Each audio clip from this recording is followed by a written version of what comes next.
May negative stories na naman yung mga nasa mainstream media sa travel mga kababayan ng ating Pangulo sa Japan. What? Ito siya pa. Philippine Star headlines. Comfort women not on Marcos Jr. Japan trip agenda. Headline pa lang po, may sipa na.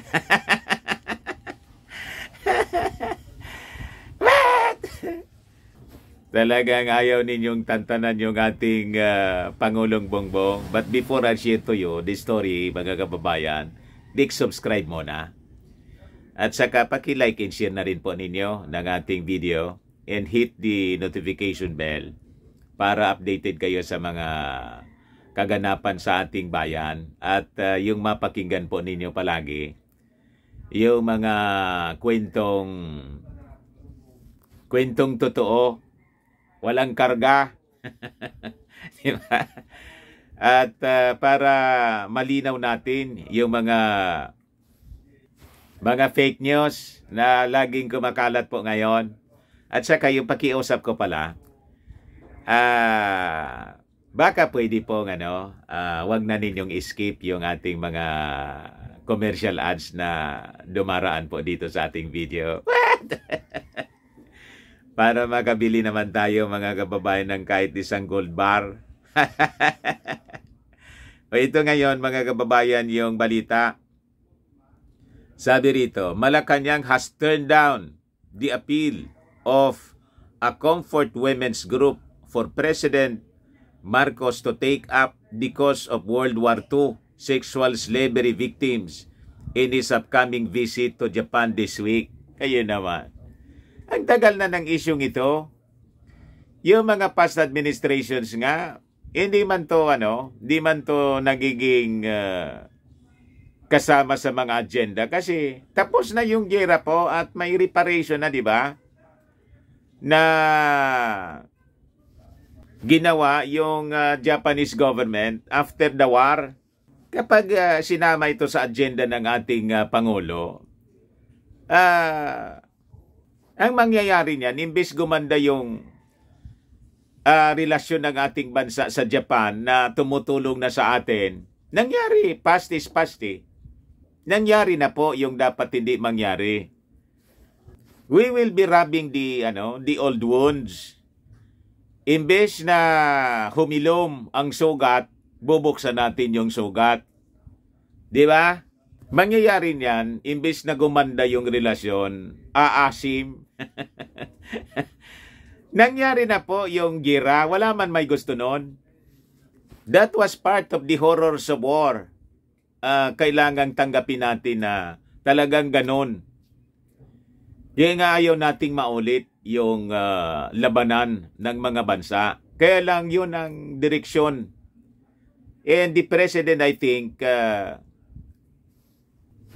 hindi niya yung gagawin na yung mga old wounds na pahilom na po ay kanyang babalikan para muling magkasugat. Di ba po? Tigilan na ninyo yan. Sabi nga sa kanta, let's not dwell in the past anymore. Move on. Ganon ang ating pakiusap dito sa mga grupong ito. At siyempre, hindi man natin sinasabi na hindi dapat tayo magbigay ng sympathy doon sa mga families at yung mga buhay pa, surviving, comfort women. Hindi man natin sinasabi yon sa kanila. Kaya lang, pag para balik-balikan mo yung horrors, talagang mararamdaman mo yung sakit. Pero hindi man po pwedeng habang panahon na lang tayo na mamumuhay sa ganong uri ng emosyon at mga experiences. Di ba? Kaya lang may mga grupo po na talagang gatong ng gatong sa ganitong uri ng issue para galitin yung mga mamamayang Filipino. Yan ang problema natin dito po.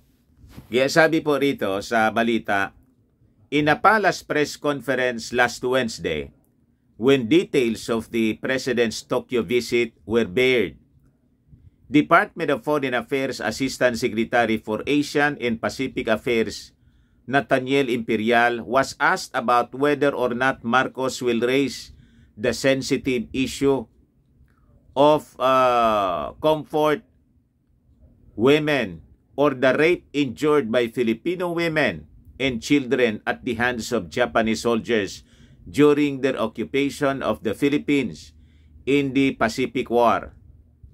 Paliwanag mga kababayan ni Imperial, the President is not likely to take up the issue because it is the position of the government that sex slavery victims' compensation claims have been deemed settled na. Na-settled na po. In 1956, reparations deal with Japan. So, ang ibig sabihin, na-settled na, matagal ng panahon, 1956 pa, namayad na ng compensation. And that is the stand of the government.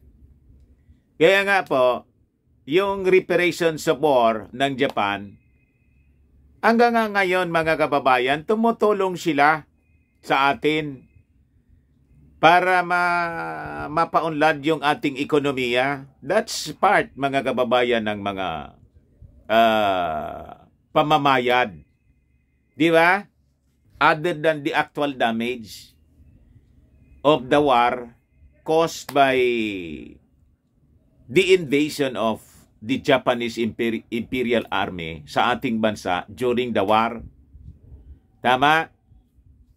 So alangan man na settled na po long time ago, pagkatapos yung sitting president paulit-ulit na irrelations tulad ng gusto ninyong mangyari. Mangyayari niyan, mga kababayan, parang nananadya tayo rito na hindi na tayo makamove on. Ano pa niya yung gusto ninyo? Yung ginagawa po nito mga grupong ito na nanggagatong sa mga comfort women, gusto nilang magalit yung mga mamamayang Filipino. Nanggagato nga eh. Gusto nilang palabasin, walang ginawa yung ating gobyerno. Tapos na nga po, settled. Gusto kasi ninyong mangyari, buksan uli yung issue. Pag ganyan, wag na lang po. Walang patutunguhan mga kababayan yung mga ganyang issue. So sabi rito mga kababayan sa kwento, Marcos will be in Tokyo from February 8 to 12 to meet Japanese Prime Minister Fumio Kishida and have an audience with Emperor Naruhito as well as sign 7 bilateral agreements and meet business leaders in the Filipino community. So sabi ni Imperial, we do not expect it to be raised, but the position of the Philippines on this issue is that compensation claims by former comfort women and all war-related claims are considered to be already settled by our 1956 War Reparations Agreement with Japan. Naintindihan ninyo yung mga grupong gatong ng gatong dito sa mga comfort women? Ginagamit kasi po ito ng mga anti-government, anti-government groups. Ito yung tinatawag natin mga kababayan na agitating strategy ng mga kalaban ng gobyerno. So, hanap sila ng kung ano mga issue para pagalitin yung mga tao. However, the government will not prevent private claims, sabi po ng ating ni Imperial. Yung gobyerno will not prevent private claims should such action be pursued by the victims because this is an atrocious violence against women during the war. Hindi man na niya natin pipigilin kung may mga grupo na gustong erase ninyo itong claims na sinasabi ninyo. The statement effectively turned down the appeal of a group fighting for the comfort women's cause. Yung mga grupo man lang po, yung mismo mga comfort women, nananahimik na. Matagal ng panahon, nananahimik. Ayon, hinanap nitong mga kung ano-anong grupo, yung dating grupo po, alams na ninyo, hinanap nila para may issue sila. Sa kada gobyerno na nakaupo, may issue sila na gagamitin. So sabi rito, the statement effectively turned down the appeal of a group fighting for the comfort women's cause for Marcos to bring the plight of the surviving lolas to Japan. As they near their twilight age, two survivors, Estelita D. and Narcisa Claveria, continue to go to the streets fighting for their just recognition. Ginatungan kasi nito mga grupo. Sige na nga lola, magsalita ka niya. Walang kaalam-alam ito mga lola na nakamove on na sana noon pang panahon. Siyempre, nang mabanggit yung kanyang kalagayan, na-recall niya yung past, kikwento siya.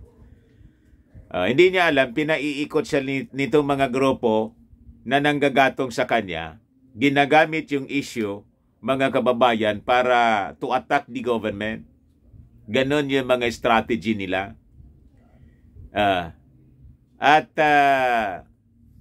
So nagkaroon sila ng balido, mga kababayan, na dahilan at rason to attack the government for inaction. Ganon yung gamitan lang po.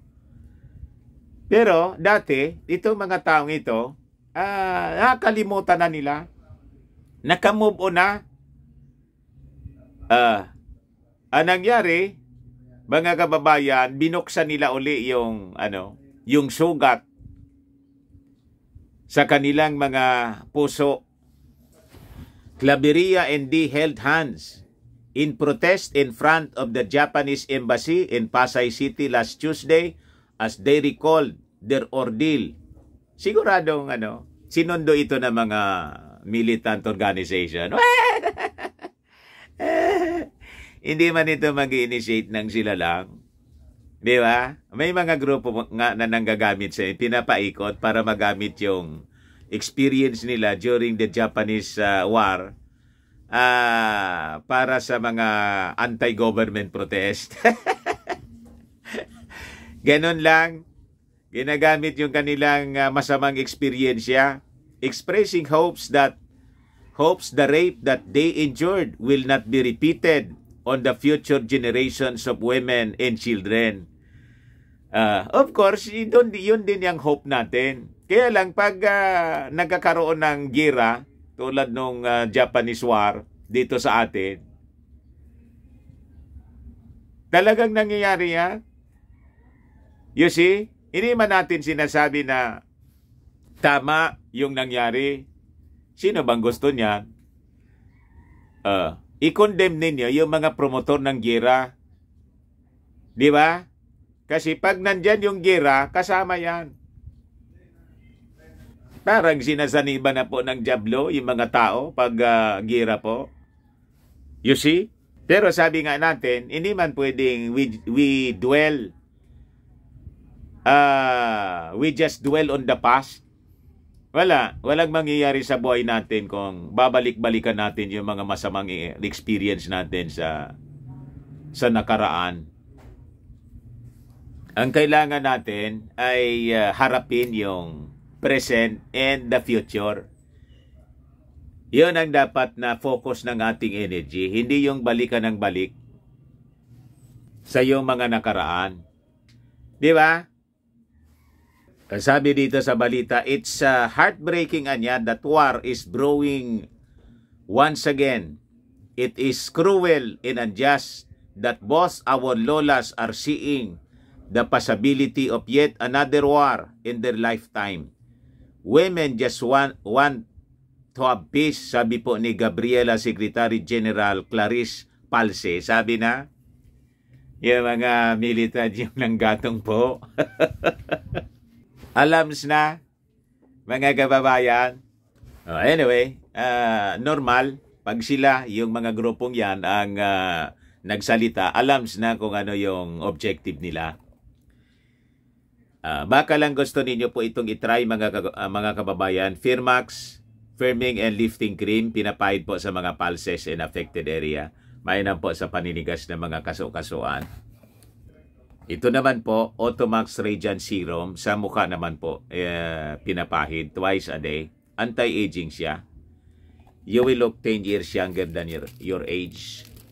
Saka ito, baka lang gusto ninyo itong itry. Nengxia Red Mix Fruit Drink. Mainam po ito sa mga cancer patients. Hindi man siya gamot, food supplement siya. Kaya lang, gawa kasi siya mga kababayan sa goji berry. Yung goji berry may anti-cancer properties. Ayos. O yung mga inquiries po ninyo, dumiretso na lang po kayo sa aming messenger sa Facebook para masagot namin agad. Ako po si Dante Maravillas. Bye-bye po. God bless.